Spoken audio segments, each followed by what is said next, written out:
It's the year 1219. The Khwarazmian Empire is the titan of Central Asia, a sprawling kingdom of incredible wealth and power. Its ruler, Shah Muhammad II, feels completely secure. Why shouldn't he? A great river, the Syr Darya, acts as a massive moat, and behind it stands a wall of heavily fortified cities. The Shah is confident that any attack from the rising Mongol Empire will just break against his defenses like a wave on a cliff. He expected a frontal assault. He expected a conventional war. He had a plan for every predictable move. But what he never, ever expected was for his enemy to simply ignore his defenses. He never expected Genghis Khan to lead an army across 300 miles of what everyone considered impassable desert, materializing like a phantom deep behind his lines. It was impossible, but apparently no one had told Genghis Khan. Before the invasion, there was diplomacy, or at least an attempt at it. The Khwarazmian Empire, stretching across modern-day Iran and Central Asia, was the master of the Silk Road. Its cities, Samarkand, Gurganj, and Bukhara, were jewels of Islamic civilization and hubs of immense commerce. At its head was Shah Muhammad II, a man with an ego the size of his kingdom. He commanded a huge army and saw himself as second to none on earth. To his east, a new power was rising from the steppes. Genghis Khan had forged the scattered Mongol tribes into a disciplined and terrifyingly effective war machine. In 1218, looking to open a lucrative trade route, the Khan sent a peaceful trade caravan toward his wealthy neighbors. That caravan never made it. At the frontier city of Otrar, the local governor, a man named Inalchuk, was consumed by greed and paranoia. He accused the merchants of being spies, a convenient excuse to seize their goods. Without even checking with the Shah, Inalchuk made a decision that would seal the fate of millions. He had the merchants executed. When news reached Genghis Khan, his response was surprisingly measured. He sent 3 envoys to the Shah, demanding that Governor Inalchuk be handed over for punishment. It was a chance for diplomacy, a chance for Muhammad II to de-escalate and avoid a war with a very dangerous new neighbor. But the Shah's pride got the best of him. He saw the demand not as a just request, but as an insult. In an act of breathtaking arrogance, Shah Muhammad II made the single greatest mistake of his life. He had one of the Mongol envoys executed, and to show his utter contempt, had the beards of the other 2 shaved off, a mark of profound humiliation, before sending them back to the Khan. For the Mongols, the safety of emissaries was sacred. To harm an envoy was to declare a war without mercy. The Shah hadn't just insulted a rival, he had violated a sacred taboo.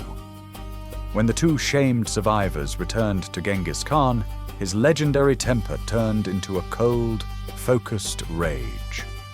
He ascended his sacred mountain to pray, and after 3 days of silence, he came down with a verdict. The heavens had sanctioned his revenge. War was coming. Yet Shah Muhammad remained confident. His commanders begged him to meet the Mongols in a single, decisive battle. But he refused. He distrusted his generals and believed his fortifications were the key. His plan? Spread his army across the major cities along the Syr Darya River. The Mongols, he figured, were steppe nomads, brilliant in the open but clumsy at siege warfare. They would exhaust themselves against his mighty walls, their supply lines would collapse, and their campaign would fail. He was ready for the war he expected. He had no idea Genghis Khan was about to flip the entire board over. In the autumn of 1219, the Mongol storm finally broke. An invasion force, estimated by historians to be between 75,000 and 150,000 strong, moved with terrifying purpose.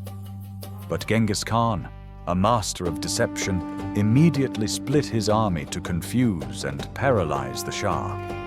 He sent one army under his sons Chagatai and Ogedei to lay siege to Otrar, the city where the insult had occurred. This was the perfect bait, a loud, bloody, and totally predictable attack that immediately grabbed the Shah's attention. This was the war the Shah was waiting for. Simultaneously, another force under his top general Jebe launched a lightning raid south towards the capital, Samarkand. It was a classic feint. The Shah took the bait, moving his main army to counter what he thought was the primary threat. His eyes were now fixed on Otrar in the north and the feint towards Samarkand in the south.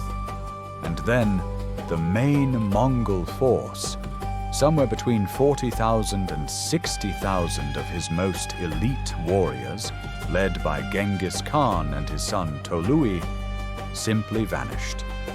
They turned west and marched straight into the Kazilkum desert, the Red Sands. To the Khwarezmians, this was madness. The Kazilkum was a brutal, largely waterless expanse stretching for 300 miles, about 483 kilometers. It was considered completely impassable for a large army, a natural wall far more formidable than any fortress. This was the heart of Genghis Khan's genius. He understood that his enemy's greatest strength, their reliance on a static defense, was also their greatest weakness. The Shah was waiting for a war of attrition. The Khan would give him a war of movement so insane it bordered on impossible. This wasn't a reckless gamble. The Mongols were masters of intelligence. Their scouts had captured local nomads who knew the desert's secrets, the hidden springs and sparse oases invisible to outsiders. For weeks, the army moved in total secrecy, a ghost force erased from the map. Imagine the scene. A river of silent horsemen flowing through a desolate red landscape, rationing water with iron discipline, their hardy horses surviving on minimal forage. This was a forced march, a race against time.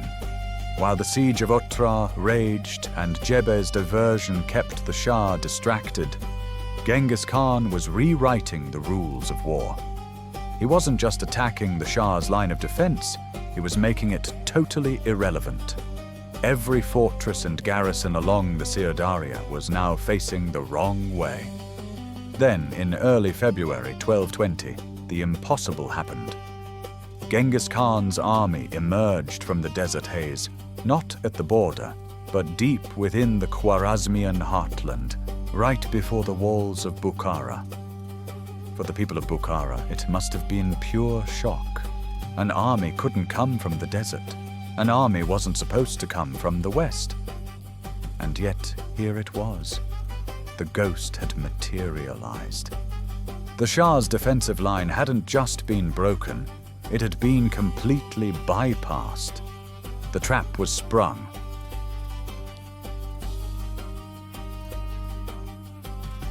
Bukhara wasn't just a fortress, it was a pillar of the Islamic world, known as Bukhara the Noble, a city of soaring minarets, grand mosques, and legendary libraries. Its safety, deep within the empire, was taken for granted. Its garrison was shockingly small, with modern historians estimating only 10,000 to 20,000 men. Nowhere near enough for the wave about to crash on them. When Genghis Khan's army appeared out of the west, panic set in. There was no lengthy siege. The Mongols' speed was their greatest weapon. They immediately surrounded the city. The defenders, in a desperate and suicidal act of defiance, charged out of the gates, hoping to catch the Mongols off guard. It was a fatal mistake. They charged straight into a classic Mongol trap, the feigned retreat. the Mongol front lines appeared to break, luring the Bukharan soldiers further and further from their walls. Once the garrison was exposed, the trap snapped shut.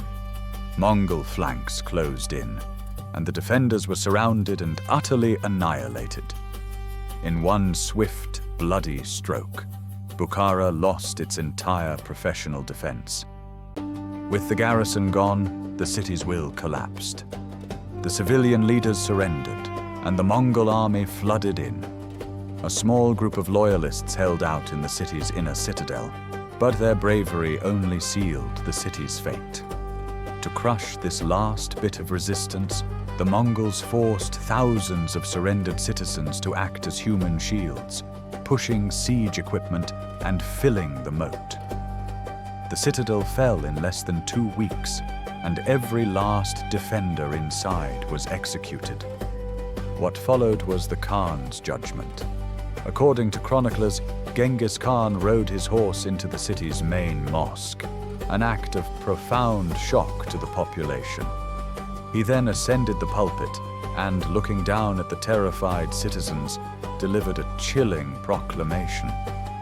Accounts claim he declared, "O people, know that you have committed great sins. If you ask me what proof I have for these words, I say it is because I am the punishment of God. Had you not committed great sins, God would not have sent a punishment like me upon you." While the exact wording is debated, the message was terrifyingly clear. In the chaos of the looting that followed, a fire broke out. Whether accidental or deliberate, it consumed the largely wooden city. Its famed libraries, filled with priceless knowledge, turned to ash. Only buildings made of stone and baked brick, like the famous Kalyan minaret, remained standing. The city's young men were conscripted into the Mongol army as fodder for future sieges, while artisans were enslaved and sent to Mongolia. The fall of Bukhara was more than a military victory. It was a psychological masterstroke. News that a phantom army had appeared from an impossible desert and annihilated a holy city sent a wave of terror across the empire. It proved no wall was high enough and no city was safe. The Shah's morale completely shattered. Realizing his strategy was in ruins and his enemy was unstoppable, he fled, hunted relentlessly by the Mongol generals Jebi and Subutai. His reign, which began in splendor, ended in sickness and isolation on a small island in the Caspian Sea, a powerless witness to the destruction of his kingdom. The annihilation of Bukhara remains a brutal testament to one of the most brilliant strategic moves in history. Genghis Khan's march across the Kazilkum desert was a masterclass in audacity, deception, and planning. He didn't just overpower the Khwarazmian Empire, he exploited its fatal flaw, a complete failure of imagination. The Shah prepared for a war against men, but he faced a commander who waged war against the map itself. The strategy was so devastating because it did more than just win a battle. It shattered the enemy's will to fight. It proved that physical barriers mean nothing in the face of strategic genius and relentless determination. The smoke that rose from Bukhara's ashes sent a message across Asia and soon to Europe. No wall is high enough, and no fortress strong enough to stop an enemy who can appear from literally nowhere. Genghis Khan's legacy would forever be that of a visionary strategist on one hand, and a merciless conqueror who wielded terror as his most powerful weapon on the other. If you enjoyed this breakdown of one of history's most audacious military campaigns, make sure to subscribe and hit that notification bell. Let us know in the comments which historical strategy you want us to tackle next. Thanks for watching.